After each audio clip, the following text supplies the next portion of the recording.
No way, that's impossible. We're living together. You just need to sign the divorce papers. Good luck with your poor life. I stood there, dazed, holding the phone after the call was suddenly cut off. The lawyer couldn't help but burst out laughing. Olivia looked at the lawyer, confused. He was wiping tears with a handkerchief. My name is Karen, and I am the CEO. I've been married to my husband, James, for 3 years. We don't have children. We're both so busy with work, often even on weekends, that we hardly find time for long talks. We mostly see each other in passing, so we try to sync our schedules for overseas trips during our long breaks. It's only once a year, but it's something we both really look forward to. When we got married, we decided to buy a condo on the upper floor of a Bay Area tower. It was a stretch financially, but we thought about the future value of the property. Thanks to that, we're happy with our current life. I have a close friend from high school, Olivia. We sometimes grab lunch together. Olivia is beautiful and has high standards for men.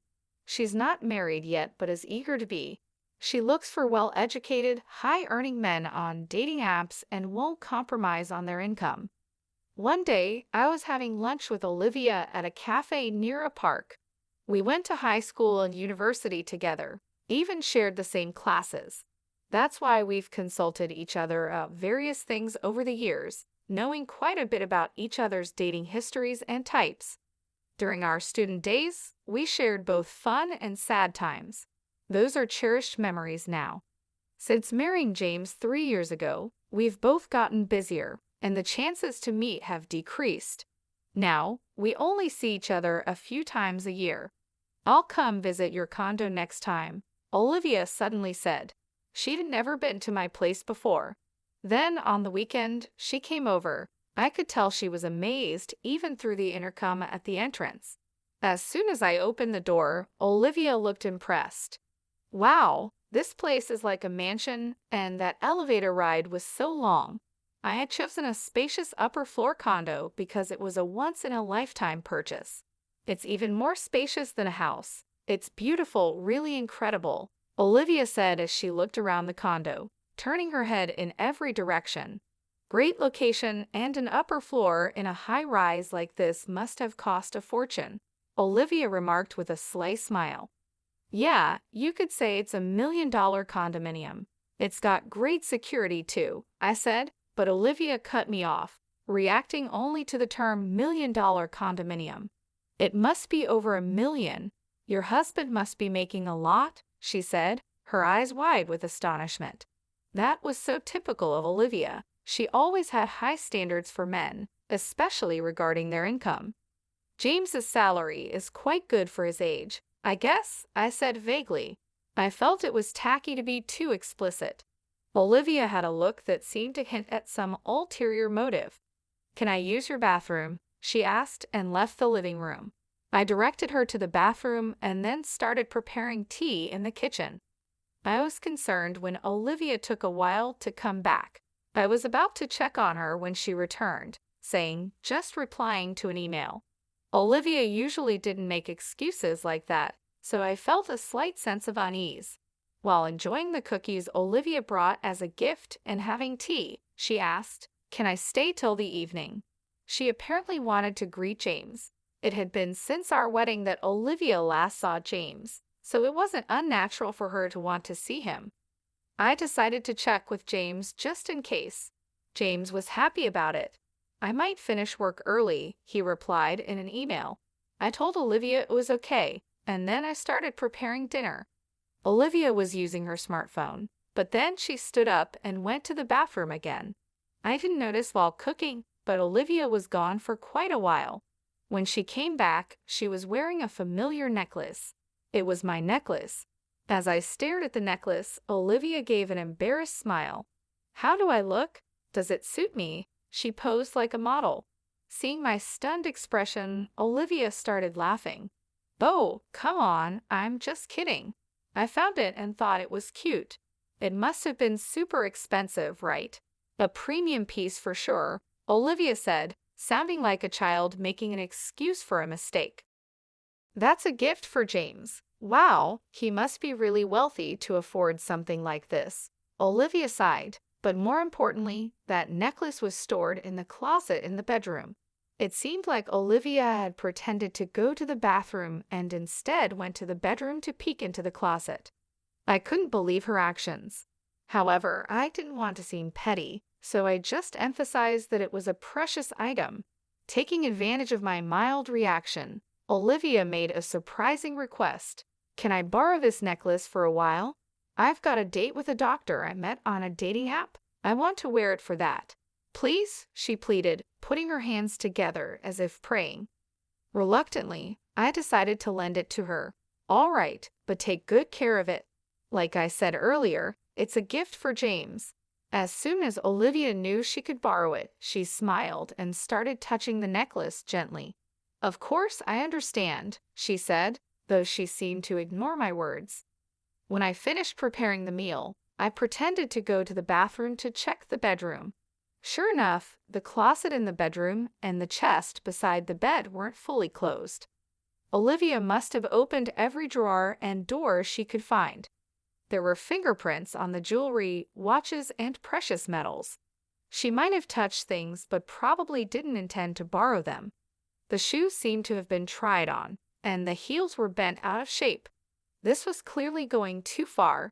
I went back to the living room and asked Olivia, "You touched various things in the bedroom, didn't you? The shoes are out of shape, and there are fingerprints on the watch." Olivia puffed out her cheeks a bit instead of looking sorry. "Please don't do that again," I told her. Olivia went back to her normal face and said, "Sorry. I didn't want to make a big deal out of it and risk hurting our friendship, so I just laughed it off lightly." That's when James came home. He was holding a box of cake. It was the first time James and Olivia had seen each other since our wedding. It was awkward at first, but they slowly started talking, and by dinner, they were chatting like old friends. While I was cleaning the dishes, they were laughing together. "My boss is terrible, right?" James said, laughing. "I envy James's team," Olivia added. James was smiling, his eyes crinkling with laughter. "That's not true," he replied. I was a bit uncomfortable seeing Olivia touch James so casually, but I thought it was better than them being distant. After all, James wasn't usually the type of man Olivia went out with. About a month after Olivia's visit, I noticed a change in James. He spent more time on his smartphone, which he usually didn't do. He often seemed distracted when I spoke to him and asked me to repeat myself. He always took his phone with him, even to the bathroom. It was a noticeable change. I felt like I was becoming a cheated-on wife. I thought about checking James's phone once, but I hesitated to even touch it. Our conversations at home became increasingly rare. James started working on weekends much more often. He was hardly ever at home on weekends. Originally, we barely saw each other on weekdays, but now we weren't seeing each other on weekends either. It felt like we were living separately, even though we were in the same house. Moreover, we started sleeping in separate bedrooms under the excuse of his tiredness. I was thinking about divorce or separation when I found divorce papers on the living room table. Upon closer inspection, James had already signed them. Although I had suspected it, actually seeing them still shocked me. With trembling hands, I called James. "I just got home and saw this on the table. What does this mean?" "It means exactly what it looks like. I want a divorce," James replied. I pressed him for a real reason. "I've fallen in love with someone else. It's not just an affair. I'm serious about it." It was clearly cheating. Then I heard a familiar female voice on the phone. It was Olivia. "I'm dating James now. I even want to marry him," she said. Though I had suspected it, hearing it confirmed made my heart race, and I broke out in a cold sweat. "I fell for James the moment I saw him at your house. We exchanged contact details and started messaging. One thing led to another, and here we are," Olivia explained. Her tone was harsh. Maybe this was her true nature. "James says there's nothing left to discuss. Can you just sign the divorce papers and send them off?" Olivia asked. I wanted to talk things over, so I asked her to tell James to come home. No way, we're living together now. You just need to sign the divorce papers. Good luck with your poor life, she replied, and then the call ended abruptly. I stood there, unable to move for a while. After that, sleepless nights continued for me. James didn't come home. I couldn't bring myself to touch the divorce papers. They just sat there untouched. Furthermore, Olivia kept sending me multiple photos of her and James together, flaunting her relationship. It seemed to be an intimate relationship, but this felt like harassment. My mental health deteriorated, my complexion worsened, and sometimes I'd become vacant even during the day. People around me became worried and strongly suggested I go to the hospital. I ended up being somewhat forcibly taken for treatment and started taking medication. I managed to find some peace and started to sleep again. I could somehow go to work, but then an unbelievable thing happened. When I returned from the hospital, something felt off in the room. Going to the bedroom and opening the closet, I found that bags and jewelry were missing. The count of jewelry and watches in the chest was off too. There was only one person who could have done this. Why would she do something like this? What had I ever done to her? My insomnia came back, and I had more sleepless nights, barely getting through my days. During counseling at the hospital, when I mentioned the theft at home, I was strongly advised to consult a lawyer. I contacted the company's lawyer right away and set up an appointment. The lawyer asked me first, "What would you like to do?" "I'll get a divorce. I want those two to face proper consequences," I answered immediately, surprising even myself. Just a little while ago, I was unsure what to do. I couldn't believe how easily those words came out of my mouth. Perhaps I really wanted to punish them after being tormented so unfairly. A week later, I received a message from Olivia. I had sent her a certified letter. "Hey, what are you thinking? Sending a certified letter to my workplace?" Olivia sounded pretty angry, her voice filled with rage. "You must have expected at least this much. Anyway, I'm leaving everything to my lawyer now." I hung up the phone. Olivia called several times after that, but I ignored all of them. Then James called. I had sent a certified letter to his parents' house. Apparently, his affair being exposed at home caused a huge uproar. I wanted to burst out laughing at his self-inflicted predicament, but managed to restrain myself. Feeling that leaving it all to the lawyer wouldn't be enough to calm my feelings, I decided to confront them both. I would denounce them thoroughly on the spot. The lawyer arranged the date and time, and we decided to have the discussion at the law office. A few days later, the two reluctantly showed up at the law office. I thought they would bring their own lawyer, but it seemed they came alone. Olivia stormed into the office, flinging the door open. James followed, looking uncomfortable. "Finally, we meet, you coward," Olivia said, not hiding her anger at all. James tried to calm her down. "You've been avoiding us all this time. Our wedding has been delayed because of you," Olivia said, looking like she might throw her bag at me any moment. James was desperately trying to hold her back.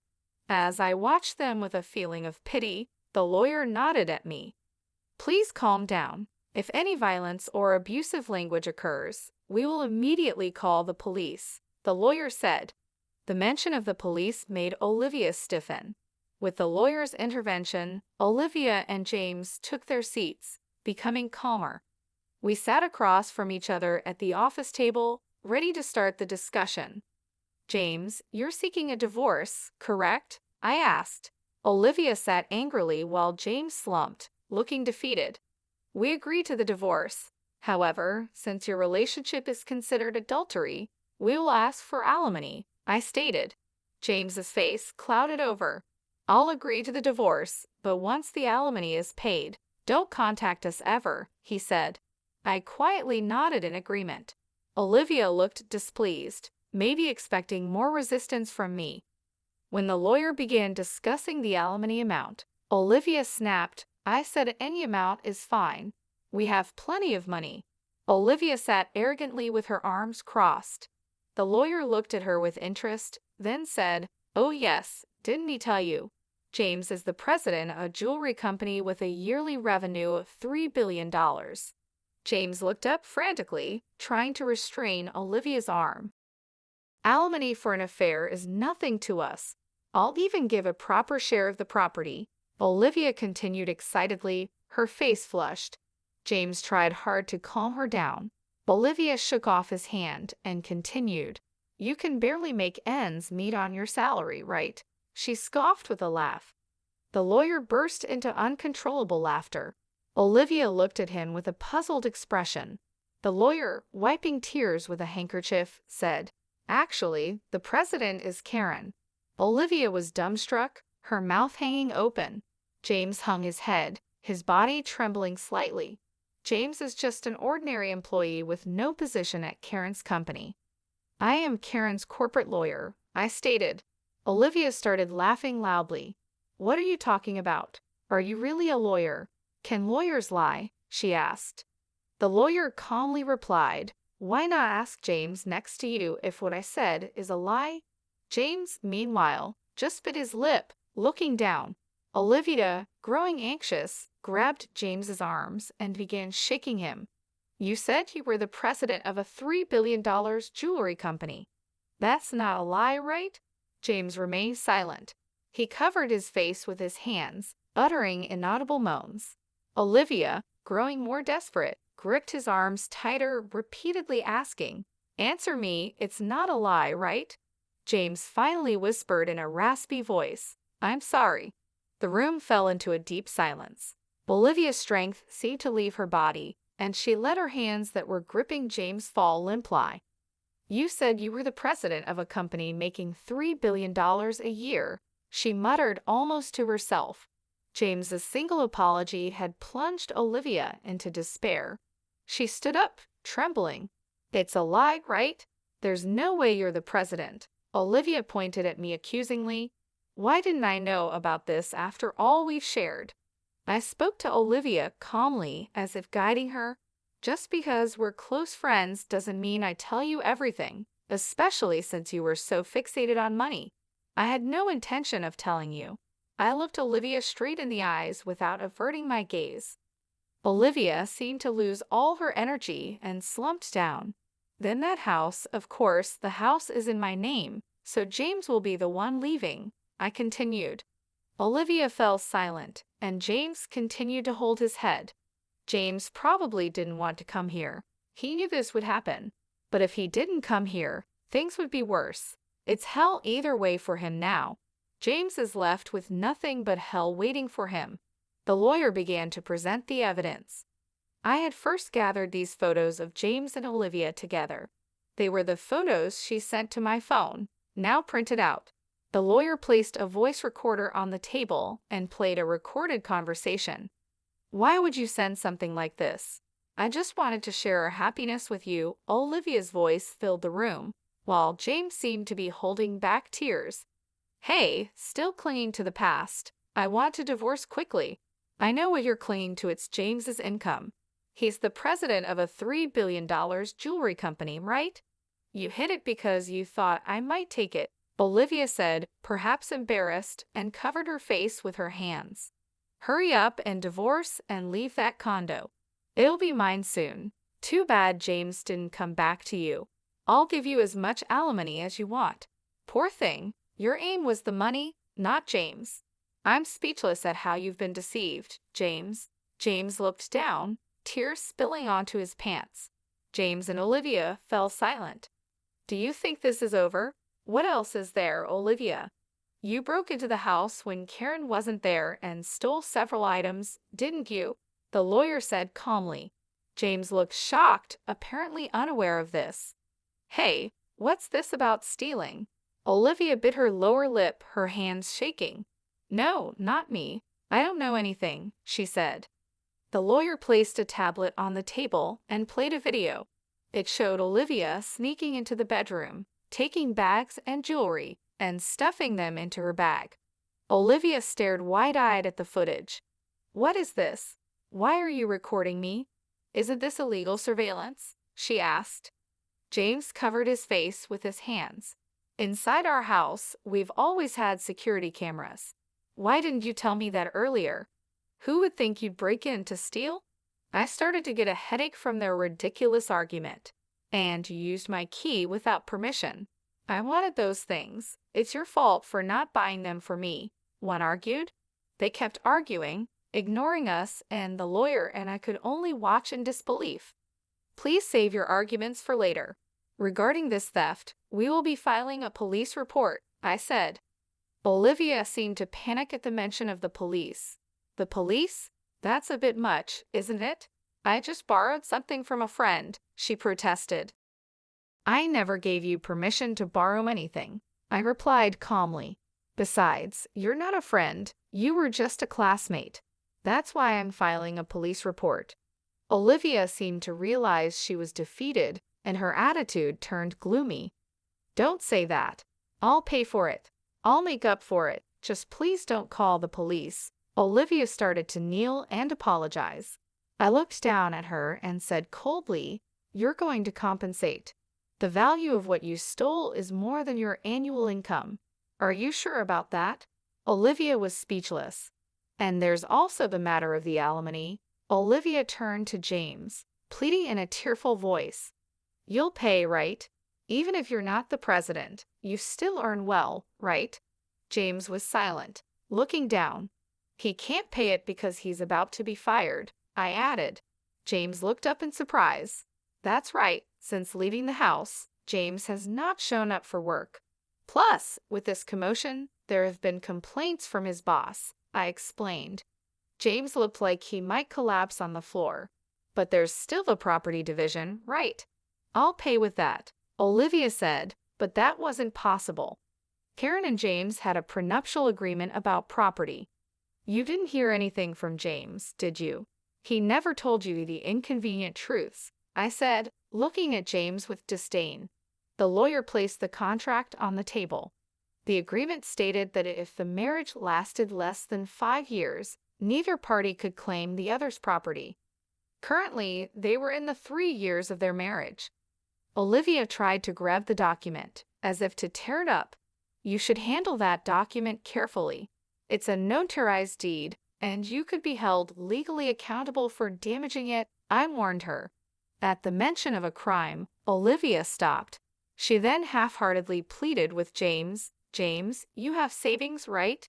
Use that to pay. James looked at Olivia with resentful eyes. What money? You always wanted sushi, steak, this, that. There's no way I have any savings left. It appeared he also had debts from questionable sources. Olivia's shoulders slumped. It was a pitiable sight. The glamorous appearance that used to make men turn their heads was gone. This was the result of the seeds she had sown herself. The two sat looking haggard and lost, muttering, "This wasn't supposed to happen, and what will I do now?" I decided to leave the rest to the lawyer and stood up to leave. Olivia, money isn't something you steal from others. It's something you earn through effort. After that, the divorce went through smoothly. I sent all of James's belongings back to his parents. His parents kept apologizing to me and even sent a letter of apology. Olivia was interrogated by the police for illegal entry and theft. My police report led to an investigation, and Olivia was arrested after admitting her guilt. Half of the stolen items had been sold, but I got the rest back. Despite the maliciousness of her actions, her show of remorse and intent to compensate suggested she might receive a suspended sentence. However, Olivia had other crimes. It was revealed that she had been stealing from men she met on a dating app, which meant she would likely face a prison sentence. No wonder she reacted so strongly to the mention of police and crime. James couldn't live in Olivia's apartment and moved to a 2-apartment on the outskirts of town. He's looking for a job, but his unexplained absences and poor attitude at his last job make it hard for him to get hired.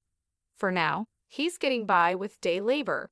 After the divorce, I threw myself into my work. Now, I'm expanding our company's jewelry line to Europe. The idea came after a trip to Europe that I took as a break from everything. During that trip, I had the chance to share a glass of wine with the owner of a jewelry store in Switzerland. We talked passionately about jewelry designs. The owner and I hit it off, and he agreed to showcase my company's jewelry in his store. The owner is a wonderful man who, perhaps because of his own history with divorce, understands my heart tact. To be honest, I'm focusing on sales in Switzerland, partly to see him. It might be mixing business with pleasure, but I think I've earned this perk after all I've been through. That's how tough it has been for me. I receive regular updates on their situations from the lawyer.